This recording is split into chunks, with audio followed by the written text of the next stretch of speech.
el hombre al que el inframundo algún día llamaría Tony el Gordo no, llegó a este mundo con coronas ni títulos, sino con el peso del hambre carcomiendo su infancia.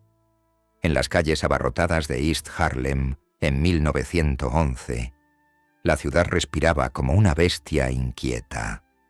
Vapor saliendo de las alcantarillas, hombres gritando en italiano desde las ventanas de los edificios de viviendas, mujeres agarrando bolsas de supermercado llenas de pan apenas suficiente para durar un día. En esta cacofonía nació Anthony Salerno, hijo de inmigrantes cansados que habían huido de la promesa de América solo para encontrarse encadenados a sus ilusiones más crueles. Era uno de varios niños en un hogar donde la supervivencia era la única lección que se enseñaba en la mesa. Y la supervivencia significaba que el lujo no se definía por la riqueza, sino por el simple acto de comer 3 veces al día. En este mundo, los niños aprendían rápido. Los sueños eran adornos frágiles que se rompían fácilmente, pero la tenacidad podía tallarse en piedra.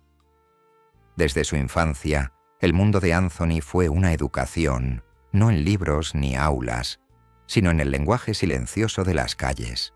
Su padre trabajaba horas interminables por un salario miserable. Su madre luchaba por estirar el dinero para las comidas. Pero lo que Anthony realmente absorbía eran las lecciones susurradas en los callejones, donde los niños se reunían para apostar canicas y fortunas. Harlem no era solo un barrio, era un campo de pruebas, donde cada ceño fruncido ocultaba sospechas y cada silencio cargaba el peso de amenazas ocultas. Caminar por esas calles era jugar a un juego de cálculo constante, en quién se podía confiar, quién podía traicionar, quién podría atacar primero. Para Anthony, los libros de texto de su generación no eran páginas teñidas de historia, sino los puños apretados, los gestos furtivos y los pactos tácitos de niños que se hicieron hombres demasiado rápido. La ciudad era su maestra y el crimen su currículo. Los inmigrantes italianos de East Harlem llevaban en la sangre el orgullo y la desesperación.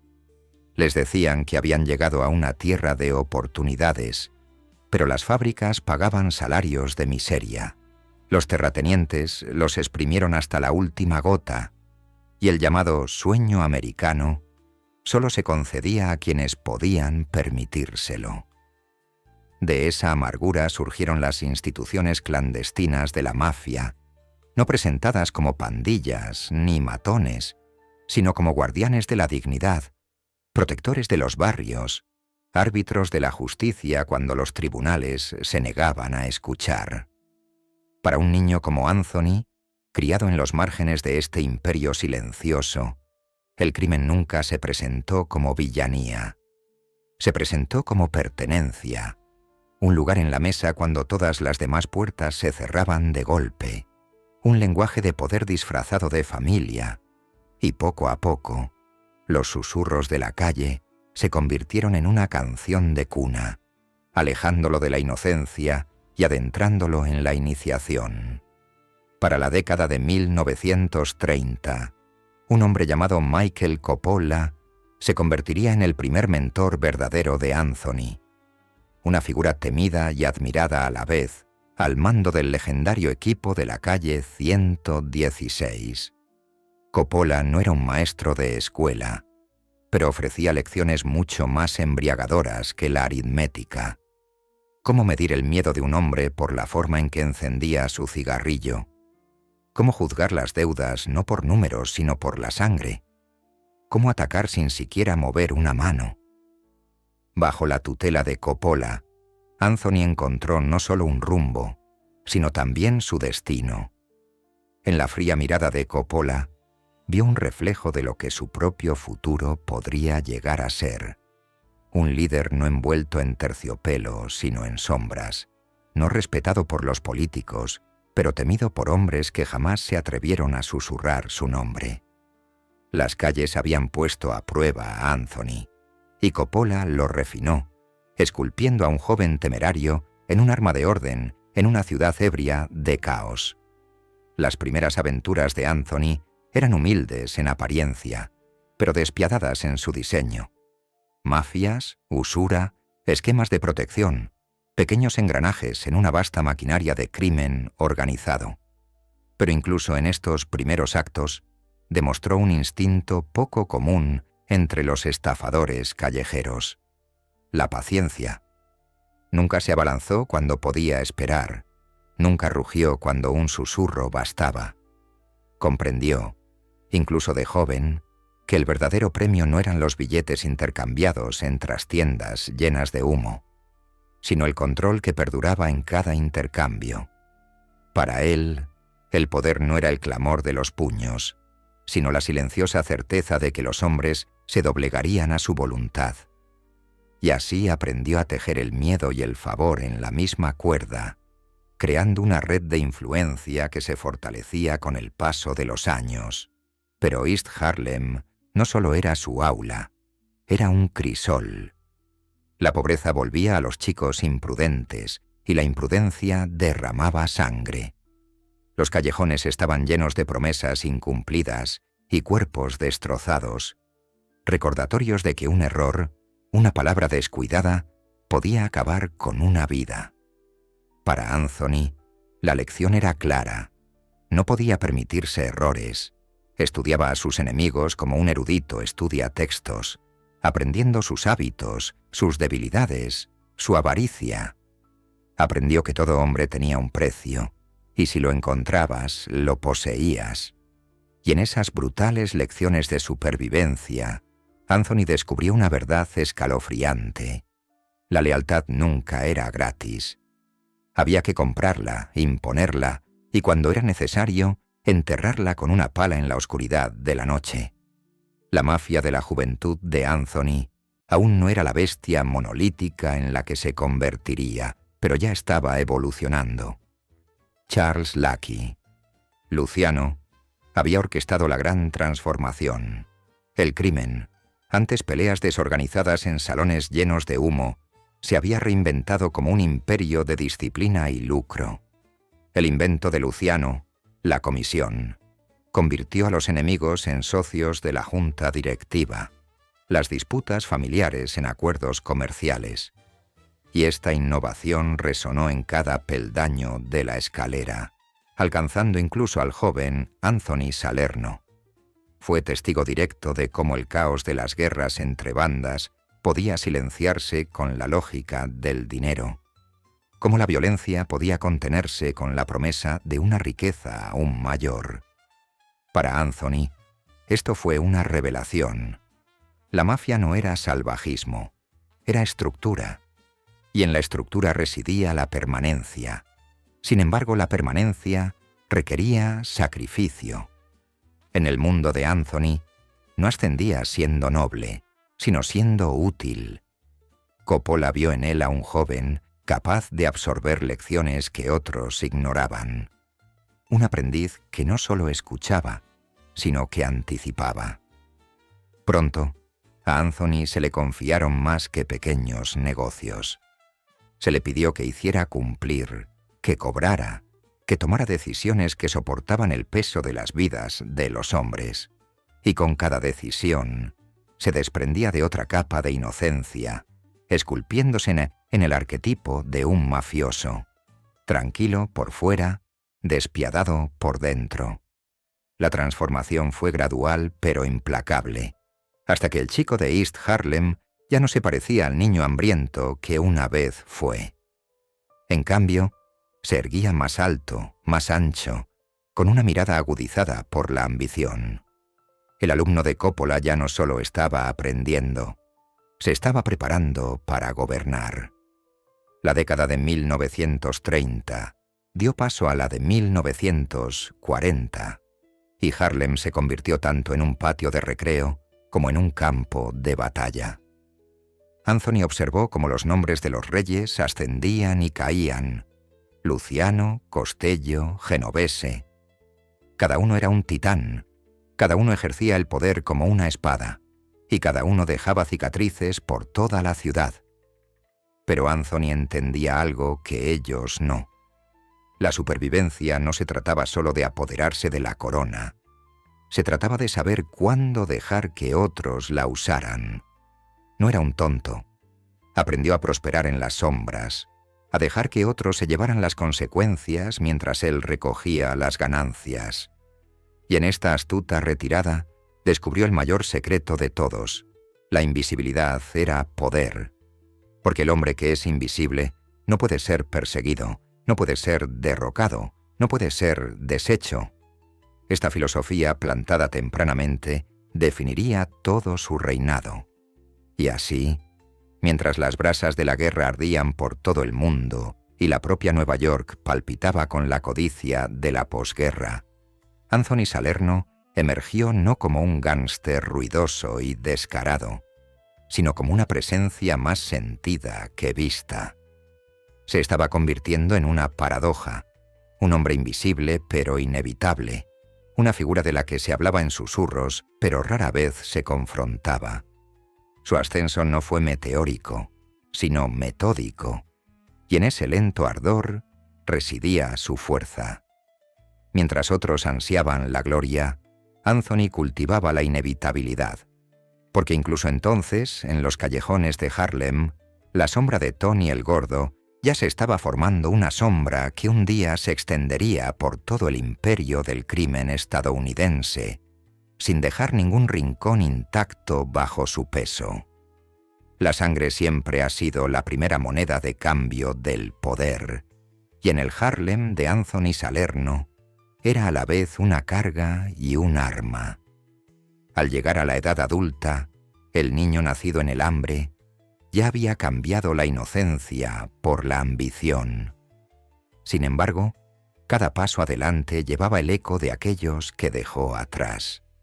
Familiares que lucharon en la oscuridad, vecinos que sucumbieron a la pobreza, amigos cuyas vidas terminaron en callejones por deudas que no significaban nada en el gran esquema. Anthony aprendió a enterrar profundamente los sentimientos, porque los sentimientos eran el enemigo de la supervivencia. Liderar en el submundo requería no solo astucia, sino también la capacidad de ver a los hombres sangrar sin pestañear. Esa era la verdadera iniciación. Un corazón capaz de soportar la traición sin romperse. A medida que la década de 1940 dio paso a la de 1950, la mafia en Nueva York se había convertido menos en una colección de matones y más en un imperio sin rostro.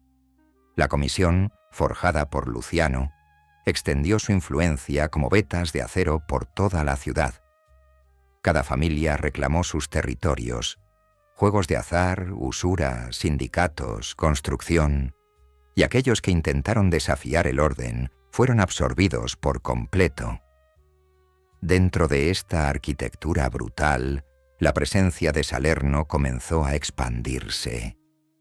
Ya no era solo un estafador de la pandilla de la calle 116 de Harlem. Era un estratega que dominaba el arte de la invisibilidad. Los hombres que reían con él en las mesas de juego a menudo susurraban su nombre con pavor en cuanto salía de la sala. En su mundo, las sonrisas eran máscaras y los apretones de manos eran armas esperando el momento oportuno para girar. La prueba de lealtad nunca fue abstracta. Se presentaba en forma de tareas susurradas a través de bares llenos de humo, órdenes que pesaban sobre la conciencia. Salerno recibía tales tareas y las llevaba a cabo con una precisión desconcertante. Cobrar deudas era una cosa, silenciar a quienes amenazaban a la familia, otra, y sin embargo, comprendía la paradoja del poder. Cuantas menos veces apretabas el gatillo, más sólida se volvía tu reputación. La violencia era útil, pero los susurros eran eternos. El miedo no necesitaba gritar, solo necesitaba persistir en la imaginación. Así, Anthony se convirtió en un maestro en orquestar consecuencias sin mancharse las manos, dejando tras de sí un rastro de ruina que nunca lo señalaba directamente. Pero todo imperio, por muy bien construido que esté, se basa en alianzas frágiles. La traición se filtraba en la mafia como veneno en el torrente sanguíneo, y ningún hombre, por muy temido que fuera, era inmune. Anthony vio esto de primera mano, como viejas alianzas se rompían bajo el peso de la avaricia. Amigos se volvieron contra amigos, hermanos contra hermanos, grupos enteros se disolvieron de la noche a la mañana porque un hombre codiciaba el rincón de otro. Salerno no era ingenuo. Sabía que la traición era inevitable, pero en lugar de enfurecerse, la convirtió en un arma. Cuando los rivales rompían sus votos, no atacaba a ciegas. Esperaba, estudiaba y convertía su traición en una oportunidad. En un mundo donde la lealtad se alquilaba por horas, Anthony aprendió a ser el cobrador de deudas que ningún juramento podía pagar. Una de esas traiciones se grabó profundamente en su mente. Un socio cercano, un hombre que una vez lo llamó hermano, decidió aprovecharse de las ganancias de un negocio de apuestas. Pequeñas cantidades al principio, luego sumas mayores, confiando en que nadie se daría cuenta. Anthony se dio cuenta. Siempre se dio cuenta. El día del juicio llegó silenciosamente, sin espectáculo. Un encuentro susurrado, una copa compartida, una promesa de perdón. Y luego silencio. El tipo de silencio que solo la muerte puede garantizar. Para Anthony no era personal. Era un ritual. En el inframundo la traición era un cáncer, y el cáncer debía ser extirpado antes de que se extendiera. Pero incluso mientras aceptaba lo inevitable, una parte de él comprendió la verdad.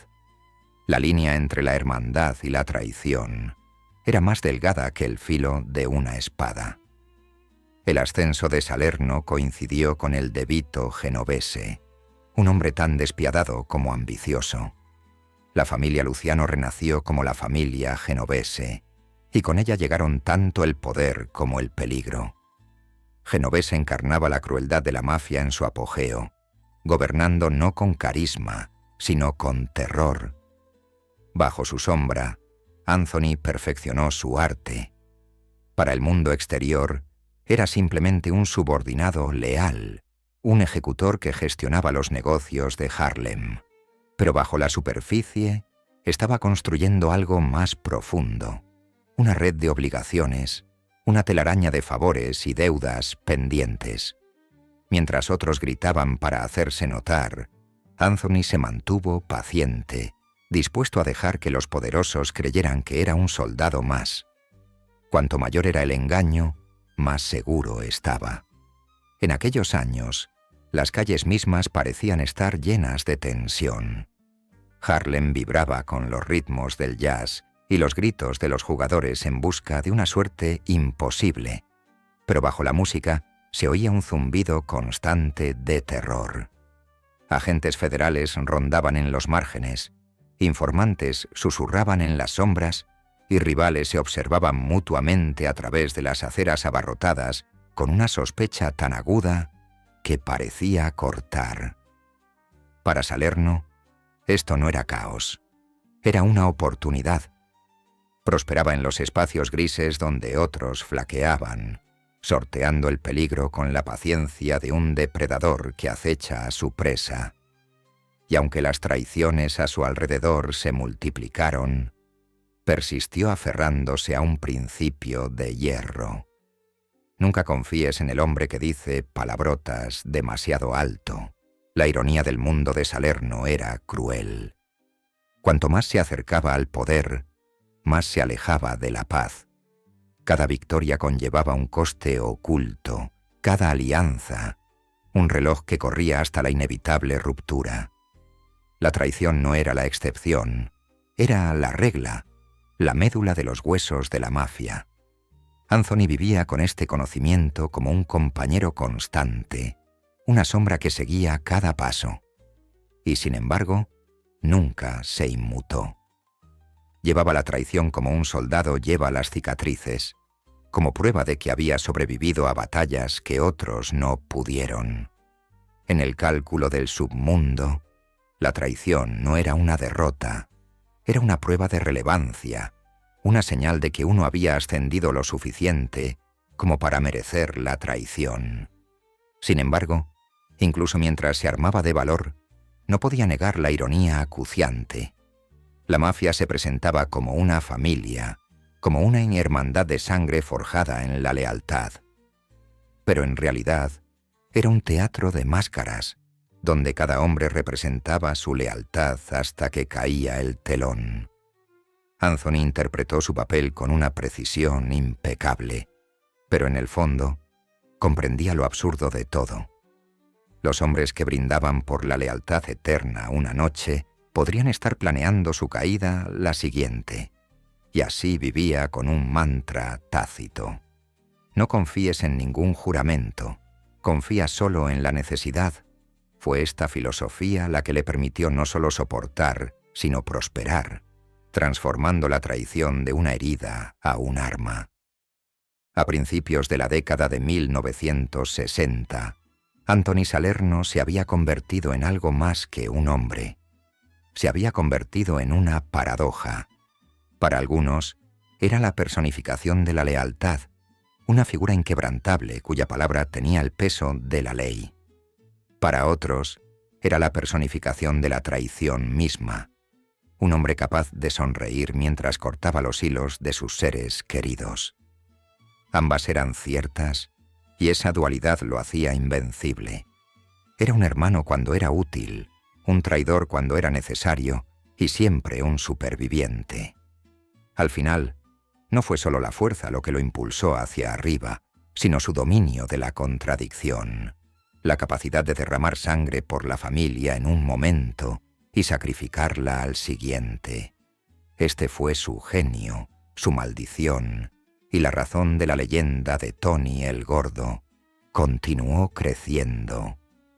Las calles de Harlem nunca guardaban secretos, murmuraban, rugían, confesaban verdades en susurros que solo los observadores podían oír. Para Anthony Salerno, esos susurros se convirtieron en música, una sinfonía de desesperación, codicia y oportunidad. A principios de la década de 1960, ya no era simplemente una figura en las sombras. Se había convertido en una fuerza entretejida en el pulso mismo de Harlem. Cada juego de dados, cada apuesta, cada préstamo susurrado llevaba su firma invisible.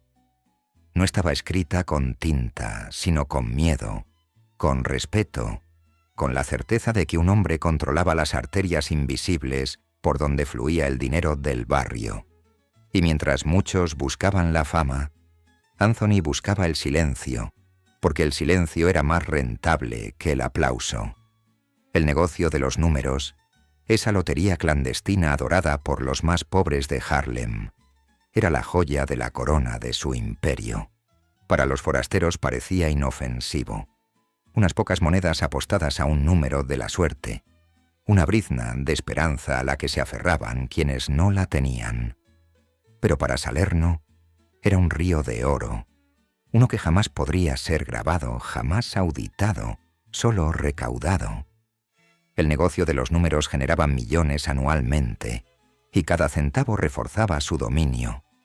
Controlar los números era controlar los sueños, y Anthony se convirtió en el comerciante de sueños de Harlem. En sus manos, la desesperación era moneda corriente, y la esperanza era el anzuelo que atraía a la gente, día tras día, incluso cuando lo perdían todo. No era solo un negocio, era poder forjado a partir del anhelo humano. Sin embargo, bajo el silencioso flujo de riqueza, la tensión crecía como un resorte. El FBI había empezado a movilizarse, atraídos sus agentes por la audacia del éxito de Salerno. ¿Cómo podía un hombre, supuestamente un simple soldado de la familia genovese, ejercer tanta influencia sin consecuencias? Pero el genio de Anthony residía en la fachada. Interpretaba el papel de subordinado con perfecta humildad, presentándose como nada más que un corredor de apuestas fumador de puros, un inofensivo jugador de vieja escuela con una amplia sonrisa y una cintura más ancha. Sin embargo, tras esa máscara, se escondía la fría precisión de un general. Entendía que la visibilidad era vulnerabilidad, que los periódicos escribieran sobre otros, que los fiscales persiguieran a hombres más ruidosos. Anthony seguiría siendo el fantasma en la máquina, el susurro que nadie podía probar con certeza.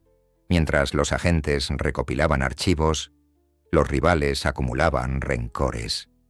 Harlem no estaba libre de envidia, y el constante ascenso de Salerno invitaba a los depredadores. Pero Anthony no los combatía abiertamente. En cambio, tejía redes. Un rival que buscaba apoderarse de un rincón del mercado de números se encontraba repentinamente con sus mejores coleccionistas arrestados, alertados por fuentes anónimas. Un bocazas que amenazaba con una rebelión podía desaparecer en prisión, incriminado por pruebas que nadie podía rastrear.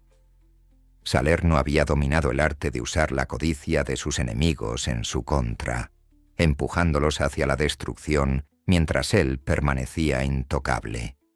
La violencia era la herramienta de los impacientes, la manipulación, el arma de los reyes. Y Anthony Salerno estaba aprendiendo a reinar sin aparentar que mandaba. Para el mundo exterior, su vida parecía casi absurdamente ordinaria. No vestía como un gánster extravagante, sino como un anciano de barrio, con el sombrero de fieltro ladeado y el puro encendido.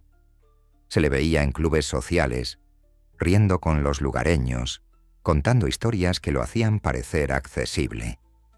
Pero esto era teatro. Tras esas risas se escondía el cálculo. Cada gesto era una actuación diseñada para que el mundo lo subestimara. Y funcionó. Las autoridades lo descartaron como una reliquia, un hombre más interesado en juegos de cartas llenos de humo que en construir imperios. No podían ver que el imperio ya era suyo, y que lo estaba construyendo con la paciencia de un albañil que coloca piedras, ladrillo a ladrillo, con cuidado. Aún así, los rumores se hacían más fuertes.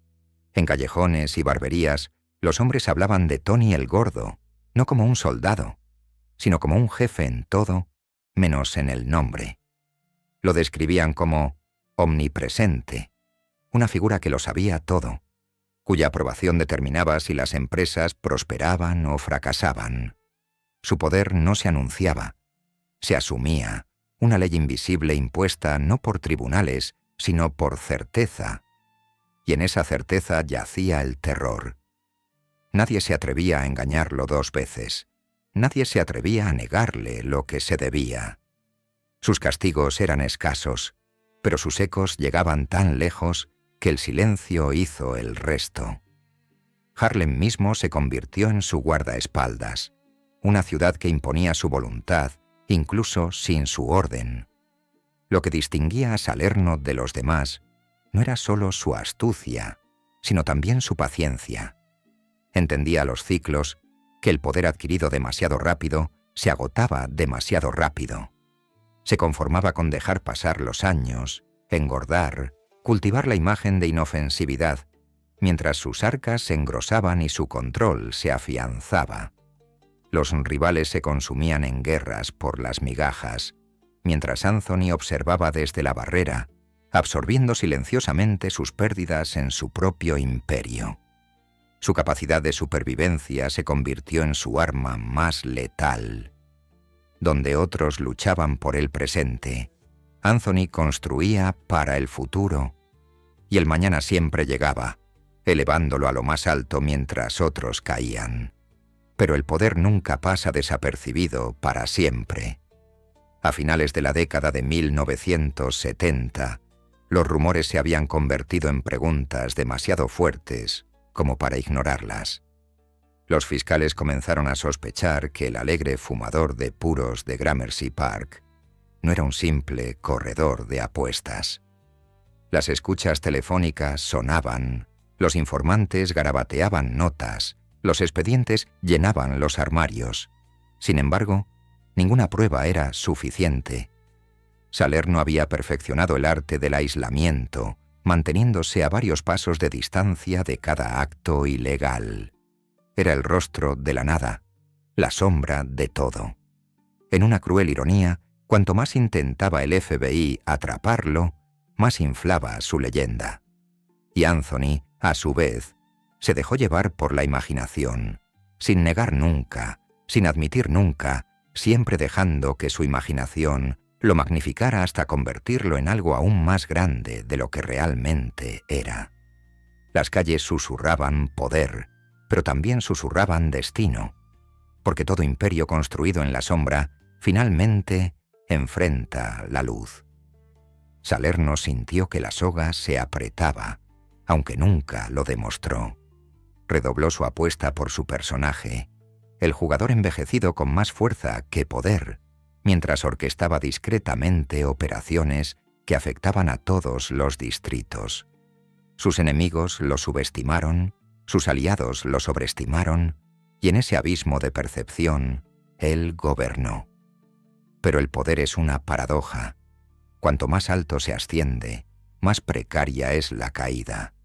Y aunque las calles aún cantaban su nombre, también comenzaron a susurrar sobre pruebas aún por venir, traiciones aún por salir a la luz y un ajuste de cuentas que ninguna invisibilidad podría evitar. Para entonces, Anthony Salerno ya no era solo un hombre, sino un mito.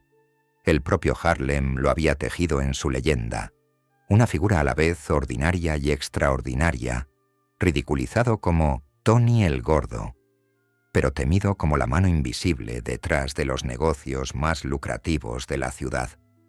Encarnaba la ironía del poder, un hombre subestimado por todos los que no se daban cuenta de que la subestimación era su mayor arma. Los susurros de Harlem lo habían coronado, pero los susurros son volubles, surgen, se extienden, giran, y en su giro yace la promesa de la caída. Las calles que le dieron el poder algún día conspirarían para recuperarlo, pero por ahora sus susurros eran himnos a su dominio. El poder visto de lejos brilla como el oro. De cerca es hierro oxidado, pesado e implacable. A principios de la década de 1980, Anthony Salerno se encontraba en lo que parecía ser la cima del submundo. Su nombre resonaba por todo Nueva York como el rostro de la familia criminal genovese, el humo de su cigarro flotando como un estandarte real sobre el imperio del juego, los sindicatos y los contratos de hormigón. Los periódicos publicaron su nombre con pavor. Los políticos hablaban de él como el mafioso más peligroso del mundo. Para el público, era el rey de reyes. Sin embargo, entre el humo y los espejos de ese trono yacía la más cruel de las ilusiones. Anthony no era el gobernante que pintaban. Era la máscara, la ilusión de un rey forjado para proteger al verdadero amo que se escondía en las sombras. La muerte de Frank Thierry, en 1981, creó un vacío en la cúpula de la familia genovese, un vacío que exigía un líder visible. Salerno, ya respetado y temido, era el candidato perfecto. Su ascenso fue veloz, casi ceremonial, como si el destino mismo lo hubiera elegido. Los hombres brindaron por su nombre y la prensa lo coronó jefe.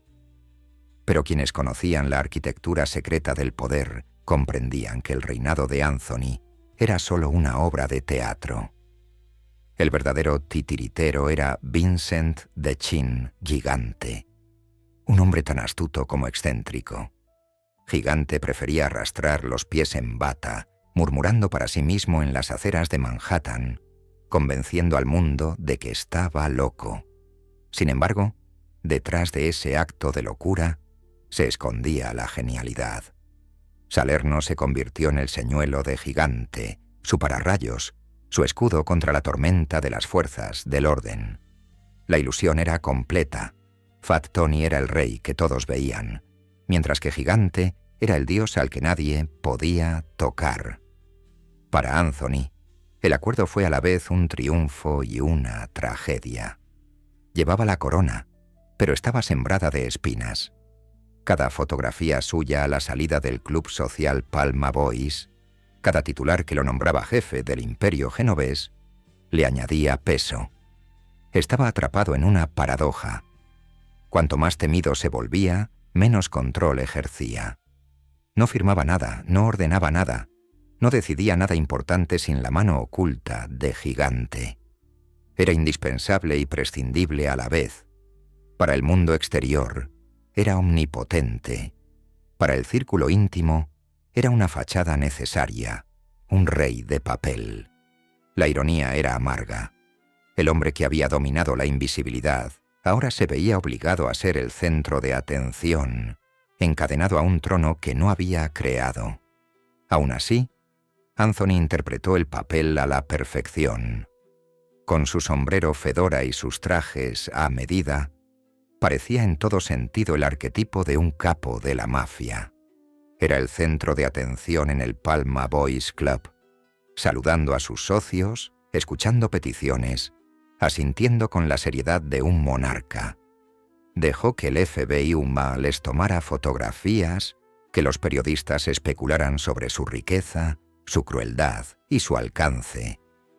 Era teatro, y lo interpretó con soltura. Para un hombre que había pasado décadas cultivando el silencio, el repentino rugido de la notoriedad debió de resultarle casi surrealista. Sin embargo, sabía que no debía resistirse. El acto formaba parte de su supervivencia. Mientras llevara la máscara, Gigante permanecería intocable, y Salerno soportaría solo la carga del escrutinio. De esta manera, la ilusión no solo protegía a la familia, sino que condenaba a Anthony a ser leyenda y chivo expiatorio. La década de 1980 fue una época de paranoia. Agentes federales invadieron Nueva York, armados con escuchas telefónicas, leyes RICO y un creciente ansia por desmantelar la mafia de una vez por todas. Rudy Giuliani, el ambicioso fiscal federal, se propuso exponer y erradicar el crimen organizado, apuntando a la propia comisión, el consejo de jefes que antaño había sido la jugada maestra de Luciano. El nombre de Salerno encabezó la lista. Documentos judiciales lo proclamaron el mafioso más poderoso de Estados Unidos. Un hombre cuya influencia se extendía desde Harlem hasta Wall Street. La ironía, una vez más, fue despiadada. Porque mientras los fiscales gritaban su nombre como si estuvieran atacando al mismísimo Goliat, los miembros de la familia susurraban la verdad. Anthony era el pararrayos, no la tormenta.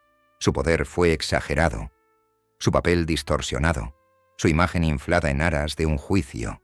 Y sin embargo, en el tribunal, la percepción era la realidad, y la percepción era mortal. El juicio de la comisión, en 1985, fue un espectáculo sin precedentes. Giuliani exhibió a los acusados como si exhibieran cabezas de dragones, y al frente se encontraba Anthony Salerno. La prensa lo pintó como un emperador criminal. Su figura robusta y expresión severa lo convertían en el villano perfecto en la imaginación del público. Pero tras ese espectáculo, Anthony soportaba el silencioso tormento de la ironía. Fue condenado por ser el jefe de jefes, pero él sabía que nunca había sido más que un señuelo. Cada acusación que lo pintaba como el cerebro del imperio genovés describía en realidad al hombre que permanecía oculto en bata, murmurando en las esquinas. Salerno interpretaba un papel para el que nunca había hecho una audición. Un rey condenado por crímenes escritos por otra mano. Y sin embargo, Anthony nunca se salió de su personaje. No gimió, no suplicó, no traicionó. Si iba a ser el chivo expiatorio, lo sería con dignidad. Incluso cuando los tribunales lo privaron de su libertad, condenándolo a 100 años de prisión, mantuvo el aura del jefe que el mundo creía que era. Se convirtió, en esencia, en prisionero de su propio mito. El hombre que una vez prosperó en la invisibilidad, ahora estaba inmortalizado en titulares, en transcripciones de juicios, en registros penitenciarios. La historia lo recordaría no como el hombre que fue, sino como el rey que nunca se le permitió ser. Y esa, quizás, fue la traición más cruel de todas, no por parte de sus enemigos, sino por la misma familia a la que había servido. Para Gigante, el acuerdo era perfecto. Chin permaneció intocable, y su locura convenció a jurados, periodistas e incluso a sus compañeros mafiosos. Mientras Salerno se pudría entre rejas, Gigante reinaba con comodidad, dando órdenes que nadie se atrevía a cuestionar. La ilusión había funcionado a la perfección. Las fuerzas del orden habían asesinado al rey equivocado, dejando al verdadero monarca en libertad de reforzar su control. Para historiadores y fiscales, el juicio de la comisión fue una victoria. Para Antonio, fue una sentencia de muerte envuelta en una farsa. Había entregado su vida a un imperio que lo recompensaba con cadenas. Su tragedia fue shakespeariana. Un hombre coronado no con poder, sino con culpa, condenado no por sus pecados, sino por los pecados de otros. Y así, la leyenda de Fat Tony se convirtió en una paradoja. Para el mundo, era la personificación del poder de la mafia, el temido jefe de Harlem, el capo que controlaba millones. Para quienes conocían la verdad, era el rey títere, sacrificado para que otro pudiera gobernar. La ilusión de un rey se había vuelto más poderosa que el propio rey. Y en esa ilusión residía la eterna ironía de la vida de Anthony Salerno. Un hombre que construyó su imperio a base de susurros fue finalmente destruido por el rugido de una mentira demasiado fuerte para silenciarla. El juicio que se cernía sobre Anthony Salerno no era un simple procedimiento legal.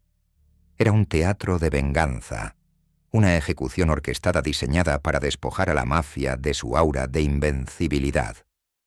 Los fiscales lo llamaron el juicio de la comisión, pero para Salerno fue una crucifixión pública. Estaba sentado allí, con su sombrero fedora y sus gafas, aparentemente tranquilo, la personificación del temido jefe genovés, mientras el mundo lo señalaba y lo llamaba el cerebro del mayor imperio criminal de Estados Unidos. Las cámaras destellaban como disparos de fusil, los titulares tronaban con acusaciones, y en cada conversación susurrada se convertía en el monstruo de la leyenda. Sin embargo, bajo esa calma exterior, Anthony sabía la verdad. No era un cerebro, solo la máscara del reinado de otro hombre. Y la cruel ironía era que las máscaras, una vez usadas demasiado tiempo, se vuelven indistinguibles del rostro que se esconde debajo. Los fiscales lo pintaron como el mismísimo arquitecto del crimen organizado, un coloso cuyas manos se extendían a sindicatos, casinos e imperios de la construcción. Describieron a un hombre que doblegaba a los políticos a su voluntad, que trataba la ley como un inconveniente, que gobernaba el submundo de Nueva York con mando absoluto. Testigo tras testigo, documento tras documento, construyeron el mito aún más alto, convirtiéndolo en algo más grande que la vida. Pero la tragedia fue que nada de eso era realmente suyo. Las órdenes que lo acusaban de dar pertenecían a Vincent Gigante. Los imperios que afirmaban que poseía fueron dirigidos por la mano de otro. Sin embargo, en los tribunales, la verdad es irrelevante. Lo que importa es la historia que se puede probar, y la historia que Giuliani tejió fue irresistible. Anthony Salerno, el capo obeso de Harlem, el rey visible del imperio invisible. Sus abogados lucharon con uñas y dientes, pero se enfrentaron a una tormenta orquestada no solo por las pruebas, sino también por la ambición. Giuliani ansiaba la victoria. los titulares que lo catapultarían a la historia. Y qué mejor trofeo que el supuesto jefe de la familia genovese. En realidad, el destino de Anthony ya estaba decidido mucho antes de que el primer mazo tocara madera. El juicio no se trataba de justicia, sino de espectáculo. Los fiscales necesitaban un rostro, y la figura ancha de Anthony y su eterno puro lo convertían en el villano perfecto. Cada fotografía contaba la historia que buscaban. Allí estaba sentado el don, petulante, inamovible, intocable, hasta que lo destrozaron con el peso de la ley. Para el gobierno, esto era menos una condena que una coronación. Lo habían coronado rey solo para destruirlo públicamente. Y lo destruyeron. La sentencia fue brutal, diseñada no solo para castigar, sino para borrar. 100 años de prisión, sin posibilidad de libertad condicional, una multa tan absurda que se burlaba de la idea de libertad. No fue una sentencia de años, sino de por vida. Un mensaje a todos los mafiosos de Estados Unidos de que la era de los intocables había terminado. Para Anthony, fue el sonido de puertas de hierro cerrándose de golpe sobre una vida que nunca había dominado por completo. Había llevado la corona, pero era una corona de plomo, y ahora su peso lo enterraría vivo. En el silencio de su celda, debió sentir la amarga verdad. Estaba condenado no por lo que había hecho, sino por lo que otros lo habían hecho parecer. Sin embargo, ni siquiera los muros de la prisión pudieron silenciar la traición. Tras el juicio, su confidente, Vincent Cafaro, descifró el código indescifrable. Cafaro se convirtió en informante del gobierno, revelando secretos que traspasaron el velo de invencibilidad de la mafia. Les contó a los fiscales lo que Salerno siempre supo, que Anthony nunca fue el verdadero jefe, que el verdadero poder residía en Gigante, que Fat Tony había sido un señuelo, un escudo, un chivo expiatorio vestido con trajes de seda. Cada revelación de Cafaro era una daga que no solo abatió a Anthony, sino que lo dejó desnudo ante la historia. La traición siempre había sido la moneda de cambio para la supervivencia en la mafia. Pero esta traición fue la definitiva. Un compañero de armas que se transformó en el verdugo que confirmó el papel de Anthony como chivo expiatorio. Aún así, incluso mientras las confesiones de Cafaro corrían como la pólvora, Anthony se negaba a derrumbarse. Tras las rejas, no lloró ni protestó. Desempeñó el papel que le habían asignado con la misma sombría dignidad que había exhibido en el tribunal. Si el mundo creía que era un capo, lo seguiría siendo, incluso encadenado. Otros reclusos, incluso mafiosos rivales, lo trataban con deferencia. Los guardias lo trataban con cauteloso respeto. En el distorsionado ecosistema de la prisión, Anthony aún ostentaba el aura de mando. Era una trágica ironía. Era un rey sin reino, un jefe sin órdenes que dar, un hombre venerado por poderes que nunca había poseído realmente.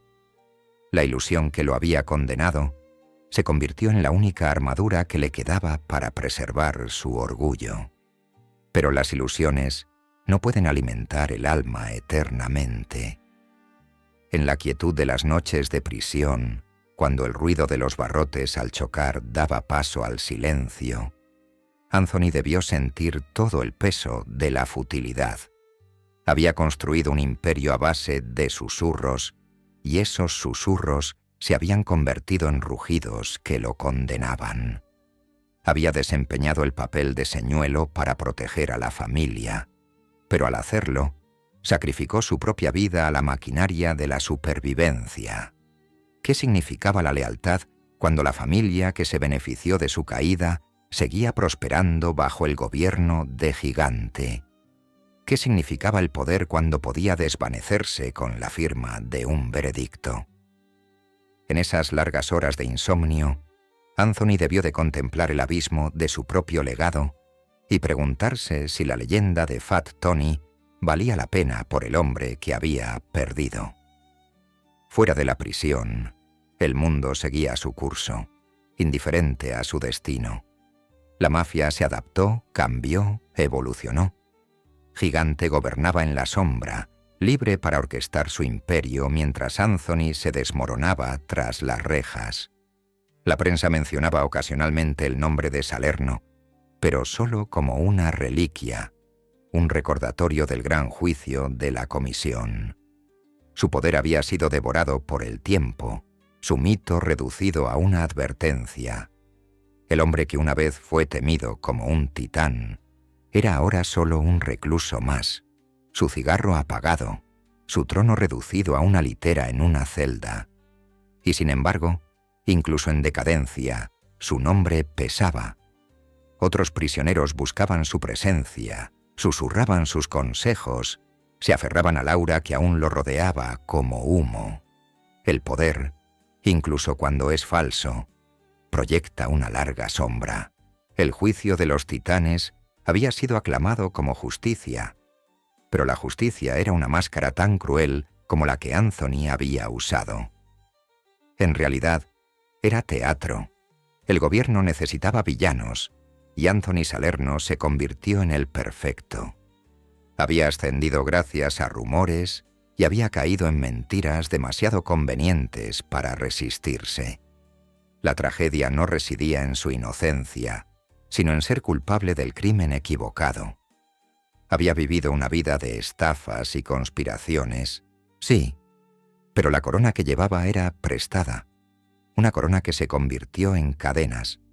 Y así, en la gran narrativa del crimen y el castigo, el destino de Anthony se centró menos en lo que había hecho y más en lo que otros necesitaban que representara. Su caída fue el triunfo de la ilusión, la victoria de las apariencias sobre la verdad, y por eso el juicio de Antonio Salerno perdura como algo más que historia. Es una parábola del poder mismo, de cómo los mitos pueden destruir a la humanidad, de cómo la ilusión de la realeza a veces es más mortal que el propio trono. Antonio había pasado su vida manipulando la percepción, dominando el arte de la invisibilidad. Pero al final, la percepción se convirtió en la soga al cuello, y la invisibilidad fue arrancada por la luz cegadora del espectáculo.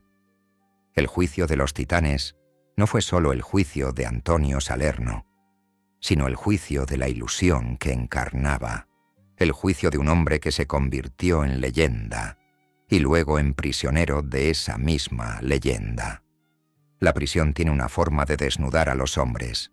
Para Anthony Salerno, el hombre alguna vez considerado el jefe de la mafia más poderoso de Estados Unidos, los barrotes eran más que acero. Eran espejos que reflejaban las ilusiones que habían definido su vida. Cuando ingresó por primera vez en la penitenciaría federal, se comportaba como siempre. Hombros erguidos, un puro entre los labios, el sombrero fedora ladeado como si la sala del tribunal hubiera sido simplemente otro escenario. Los reclusos susurraban a su paso, los guardias lo miraban con recelo, e incluso los gánsteres rivales se sometían a su presencia. La ilusión de la realeza lo seguía dentro de la jaula, pero a medida que los días se convertían en meses y los meses en años, la ilusión comenzó a decaer, revelando al hombre bajo el mito, cansado, envejecido y enjaulado por la misma leyenda que se había visto obligado a llevar. Los primeros años tras las rejas estuvieron marcados por una extraña dualidad. Por un lado, Salerno conservaba privilegios que otros envidiaban. Tenía influencia, conexiones y el respeto de los reclusos, quienes lo veían como un símbolo de resistencia contra el sistema. Podía negociar favores, conseguir mejores condiciones y proyectar un aura que hombres inferiores jamás podrían alcanzar. Sin embargo, estas eran comodidades vacías. Un colchón ligeramente más blando no borraba el ruido metálico de las puertas. Una comida de contrabando no le devolvía el sabor de la libertad. Cada pequeño privilegio le recordaba el poder que había perdido. Un eco cruel de la vida que una vez vivió. En prisión, hasta los reyes comen en bandejas de plástico. Hasta las leyendas hacen fila para recibir sus raciones. Ningún respeto podía ocultar esa verdad. Su cuerpo, antes ancho e imponente, comenzó a traicionarlo. Años de indulgencia, los puros, los festines, los lujos sedentarios del poder, ahora le pasaban factura. La diabetes mermó su fuerza, reduciéndolo a una sombra de lo que fue. Circulaban rumores de cáncer de próstata, susurrados por guardias y reclusos por igual, como si su propio cuerpo hubiera conspirado para erosionar el aura de invencibilidad. La enfermedad convirtió su trono en un lecho de enfermo, su dominio en las estériles paredes blancas de las enfermerías de la prisión. Para un hombre que una vez había mandado a millones, la humillación fue dura. El temido Fat Tony, reducido a esperar enfermeras, soportando las indignidades de la medicina, tosiendo en silencio mientras sus enemigos prosperaban en el mundo exterior. Sin embargo, incluso en su declive, Salerno se aferró a su papel. No se permitió parecer destrozado. Cuando sus compañeros de prisión buscaban su consejo, se lo ofrecía con la misma seriedad que en el club social de chicos de Palma. Cuando los jóvenes acudían a él en busca de orientación, hablaba con la autoridad de un profesor, aunque sus palabras estuvieran marcadas por la amargura más que por la esperanza. Era una máscara que no podía quitarse, pues admitir la debilidad era admitir la derrota, y así representó la realeza en un reino oxidado, aferrándose a la ilusión como si fuera el último vestigio de dignidad que podía controlar.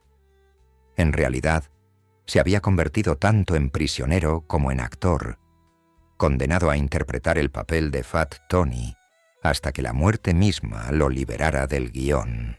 Afuera, el imperio continuaba sin él. Gigante reinaba sin oposición. Su farsa de locura lo mantenía fuera del alcance de la ley. La familia genovese se adaptó, cambió, prosperó. Anthony, antaño aclamado como su figura decorativa, se convirtió en una nota al pie, una reliquia a la que solo se hacía referencia en transcripciones judiciales y viejos recortes de periódico. La familia no lamentó su ausencia, simplemente lo reemplazaron con la misma facilidad con la que se reemplaza una herramienta rota. Esta, quizás, fue la herida más profunda. Darse cuenta de que la organización por la que había sacrificado su vida, por la que había soportado cadenas y pruebas, no le tenía verdadera lealtad. Había sido un escudo, y una vez que las flechas impactaron, lo desecharon sin remordimientos. La traición no fue dramática ni violenta, fue silenciosa, pragmática, inevitable. La traición de Vincent Cafaro solo profundizó la herida. El hombre que una vez estuvo a su lado ahora susurraba al gobierno cada secreto que Anthony había guardado. Las confesiones de Cafaro desmantelaron la última capa de ilusión, confirmando al mundo lo que Anthony siempre había sabido, pero nunca pudo admitir. Él nunca fue el verdadero jefe. Para el FBI, esta revelación fue un triunfo, la prueba de su victoria. Para Anthony, fue una humillación sobre otra. Había servido como rey solo de nombre, y ahora el mundo se reía del títere que creía que su corona era real. En la mitología de la mafia, la traición era esperada, pero eso no la hacía más fácil de soportar. La traición de Cafaro convirtió a Anthony de leyenda en farsa, y la farsa era una carga más pesada que las cadenas. Y sin embargo, incluso mientras su salud se deterioraba y su reputación se marchitaba, Salerno conservaba una extraña especie de dominio dentro de la prisión. Los reclusos lo respetaban no por lo que podía hacer, sino por lo que representaba. Era un artefacto viviente de otra época, un símbolo de desafío contra un sistema que aplastaba a los hombres como insectos. Los gánsteres más jóvenes, aquellos que solo conocían historias de los viejos tiempos, lo trataban como una reliquia de grandeza, un hombre que había alcanzado la cima incluso habiendo caído en desgracia. Para ellos, seguía siendo Fat Tony, el jefe, el capo, y en su reverencia, Anthony encontró un último rescoldo de dignidad, un último recordatorio de que incluso las ilusiones pueden sobrevivir a la verdad. Pero la dignidad no podía silenciar el dolor.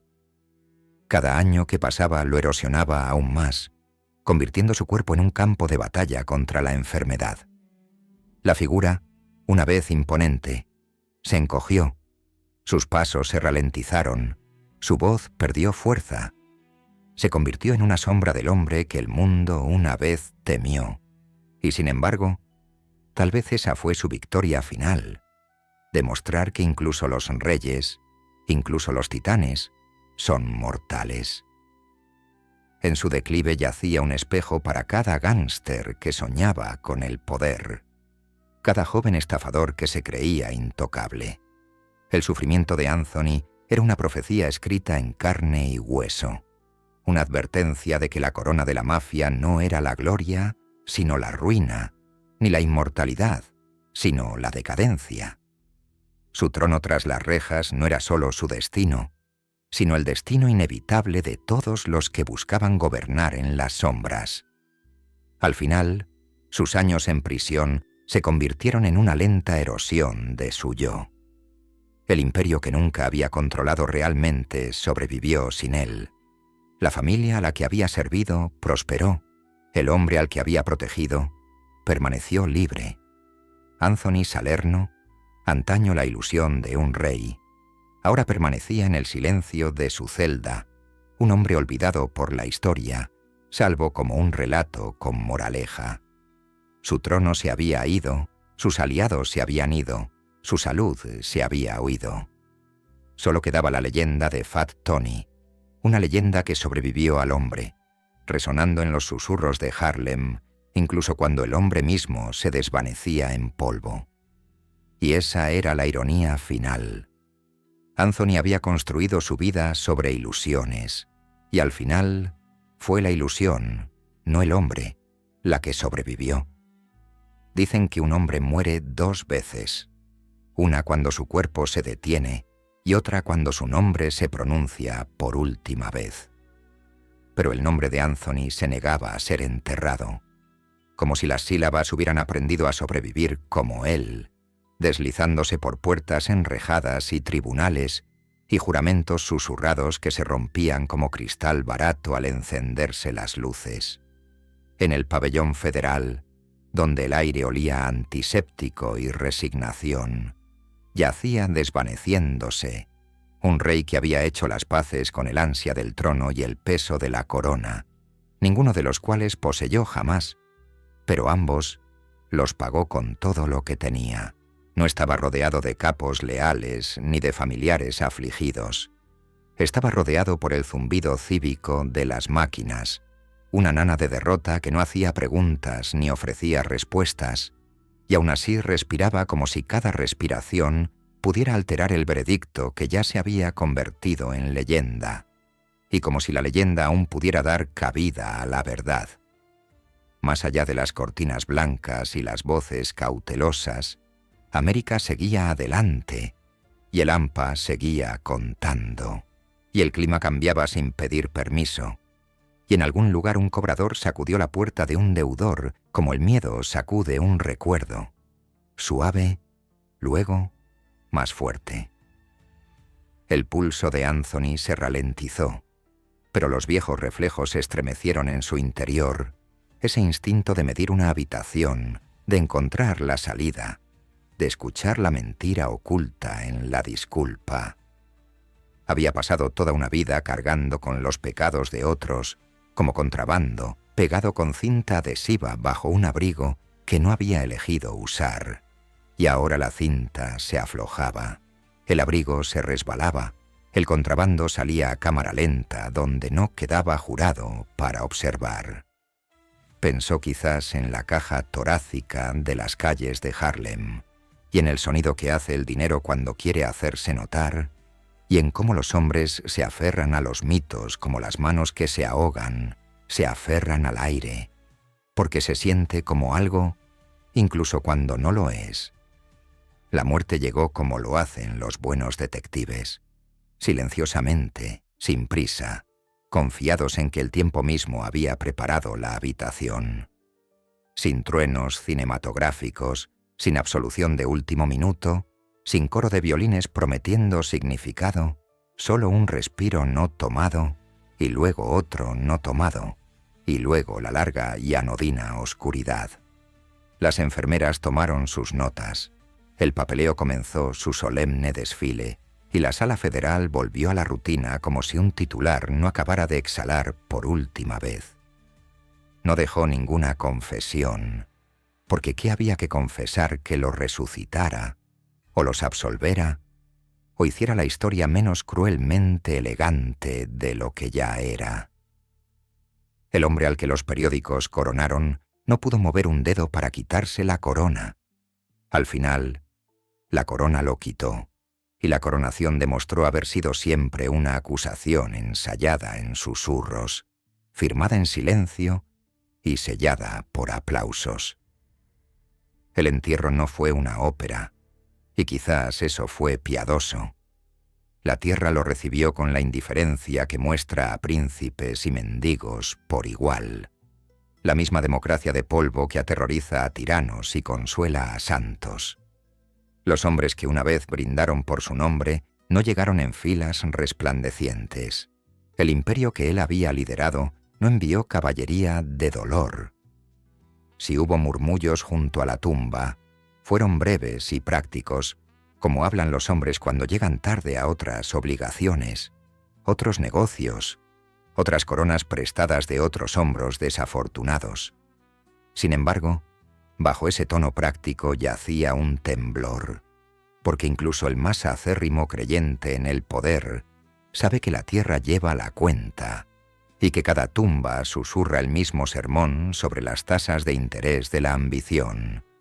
El suelo se derrumbó en suaves avalanchas, como si la tierra misma estuviera cansada de albergar leyendas, y aún así, en algún lugar no muy lejano, una puerta se cerró con el amargo clic de un trato que se cierra. El mundo, siendo como es, lo copió y se rió. Un mafioso de caricatura con su apodo y una sonrisa pícara se colaba en las salas de estar entre semana, una parodia hecha de rumores y siluetas, benigno donde había sido maligno, adorable donde había sido temido. No era tanto un insulto como la sonrisa del destino, como la historia lija una cara hasta que cabe en una taza.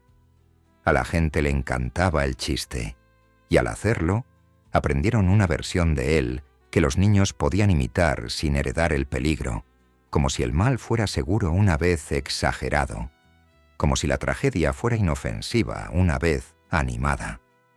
Y sin embargo, había una cruel precisión en la caricatura. La alegre amenaza, los recados para un jefe oculto, la sonrisa que no perdonaba nada.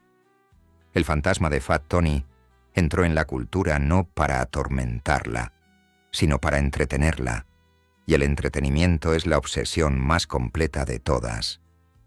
Aún así, las leyendas no escapan a las auditorías de quienes escuchan con atención.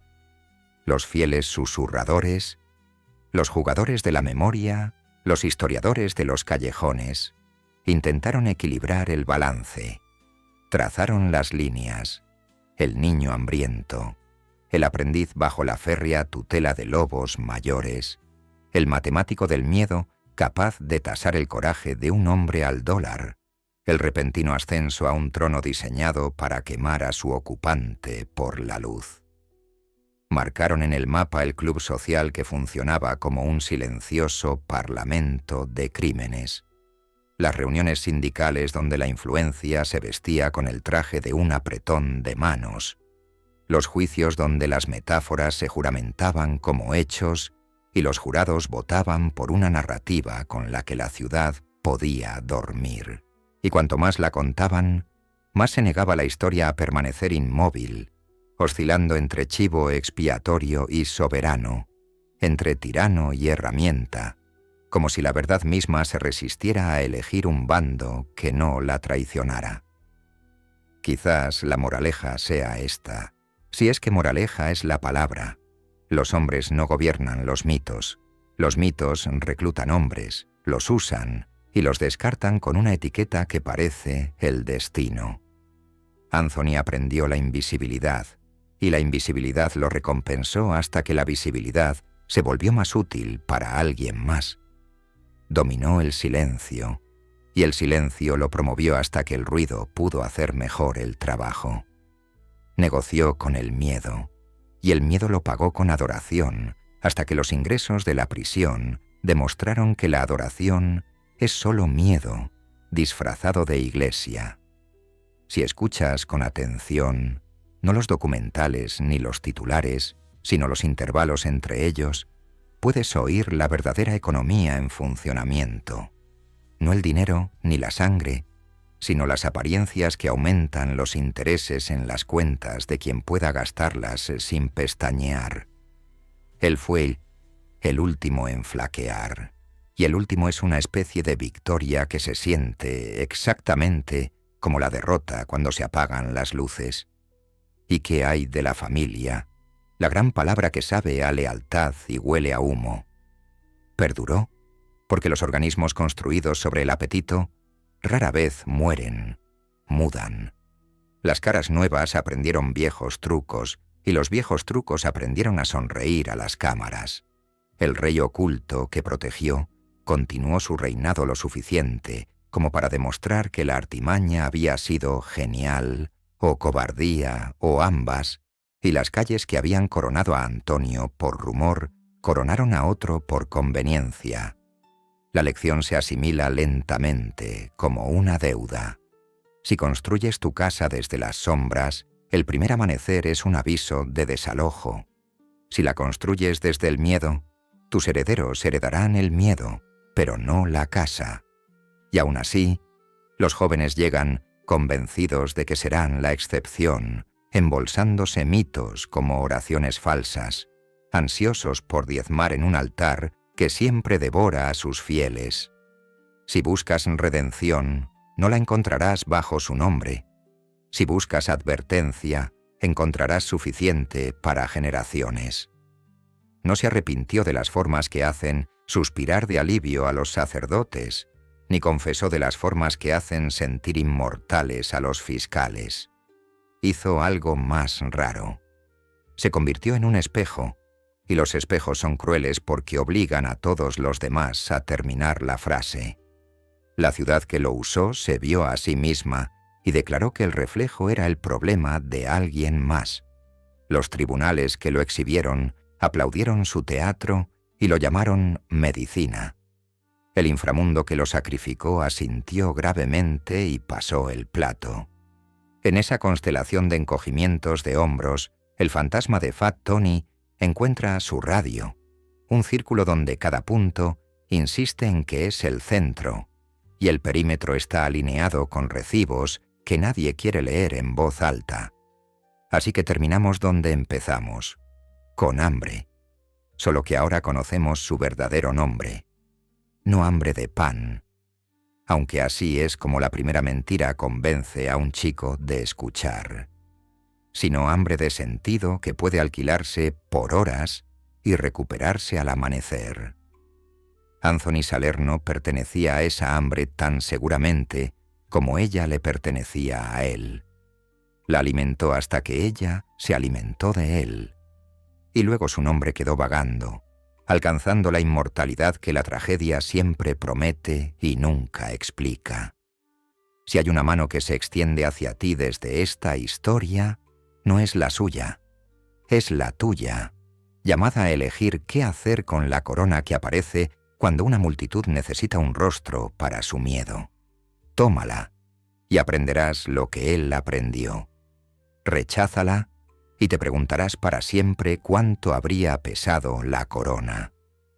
De cualquier manera, el fantasma seguirá susurrando, y el susurro se sentirá como un permiso hasta que te des cuenta de que era una deuda cobrando.